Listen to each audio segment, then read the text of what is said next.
જય શ્રી કૃષ્ણ. આજે આપણે ગણેશ ચતુર્થી માટે મોદક બનાવીશું, એ બી એકદમ ઇઝી રીતે અને બહુ જ ઓછી સામગ્રીથી. સુગરનો પાવડર આપણે જોઈશે. મારી પાસે નથી એટલે હું સુગરનો પાવડર પહેલાં બનાવી દઈશ.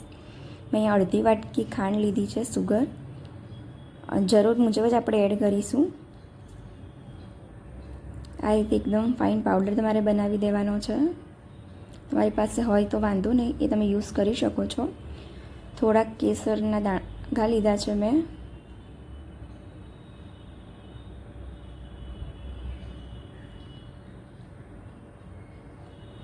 ગરમ પાણીની અંદર તમારે પલાળી રાખવાના છે 10 મિનિટ માટે.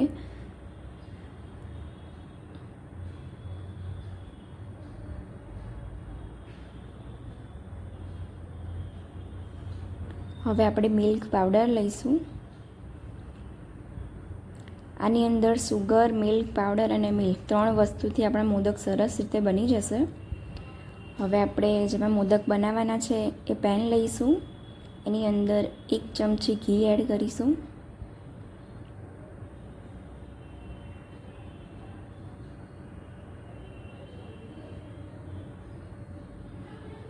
ઘી મેલ્ટ થઈ જાય પછી આપણે એની અંદર 1 કપ દૂધ એડ કરીશું.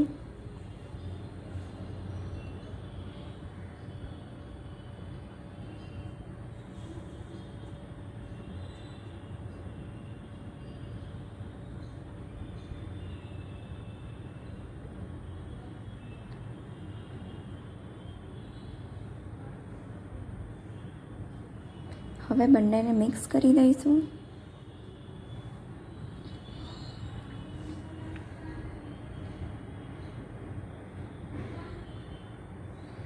હવે આપણે મિલ્ક પાવડર એને થોડો કરીને એડ કરવાનો છે, અધરવાઇઝ લમ્સ તમારા થઈ જશે એની અંદર.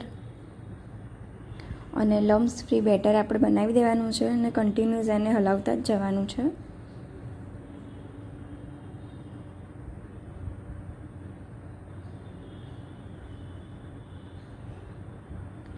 એને કન્ટિન્યુઅસ હલાવશો તમે એટલે આ ફોર્મમાં આવી જશે.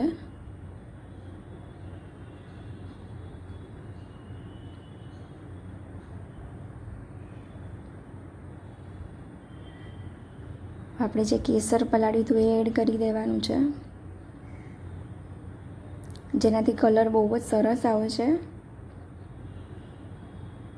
અને તમારી પાસે ના હોય તો તમે એને સ્કીપ પણ કરી શકો છો.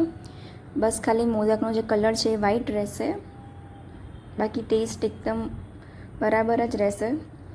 હવે એકદમ ઘાટું ના થાય ત્યાં સુધી એને કન્ટિન્યુઅસલી આપણે હલાવવાનું જ છે.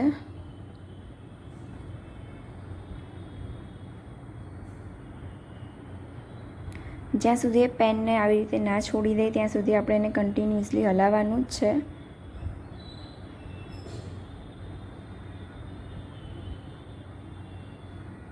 હવે આપણે એને એક પ્લેટમાં કાઢી દઈશું.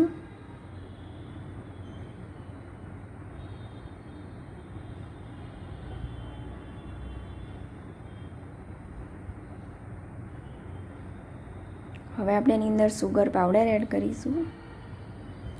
મેં અડધી વાટકી અહીંયા સુગર પાવડર લીધો હતો, એમાંથી પણ મેં અડધી વાટકી જ લીધો છે. તમારા ટેસ્ટ રીતે તમે એને એડ કરી શકો છો, તમારે સુગર કેવી રીતની જોઈએ છે એના માટે. હવે બંનેને મિક્સ કરી દઈશું અને એને થોડુંક ઠંડુ થવા દઈશું 5 મિનિટ માટે. અને પછી આ રીતે માર્કેટમાં મળી જ રહી છે તમને મોદક બનાવવાનું, તો એનાથી પણ તમે બનાવી શકો છો, હાથથી પણ તમે બનાવી શકો છો. આની ઉપર આપણે ઘી લગાવી દઈશું જેથી મોદક ચોંટે નહીં.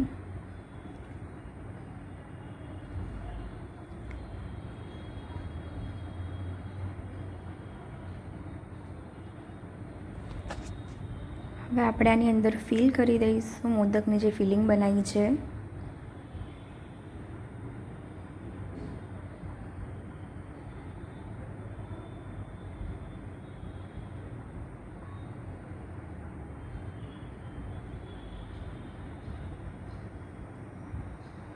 મિલ્ક પાવડરથી બહુ જ સરસ ટેસ્ટ આવે છે મોદકનો.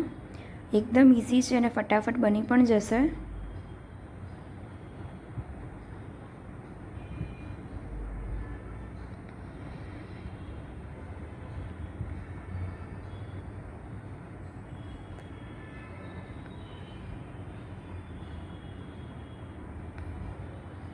હવે આપણે એક અલગ પ્લેટમાં એને મૂકી દઈશું બધા બનાવીને.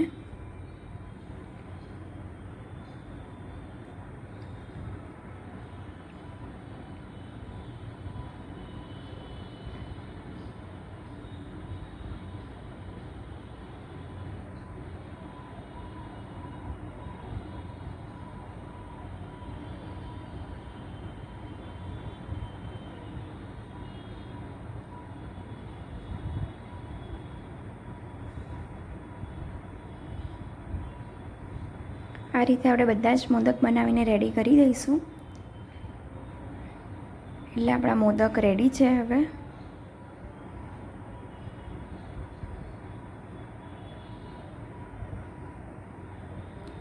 આ મેઝરમેન્ટથી મારે 6 એટલે કે 6 મોદક બન્યા હતા.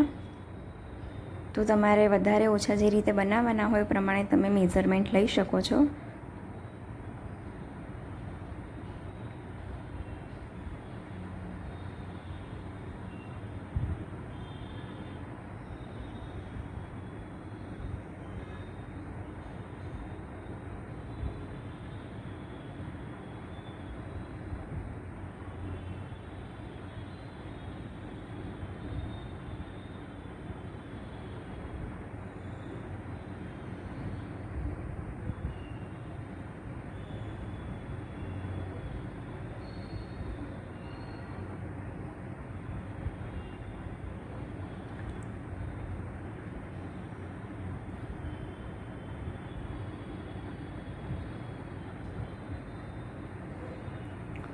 Thank you for watching. મેં હાથથી પણ બનાવેલા છે બીજા, તો તમે એ પણ જોઈ શકો છો. એ પણ સરસ રીતે બની શકે છે.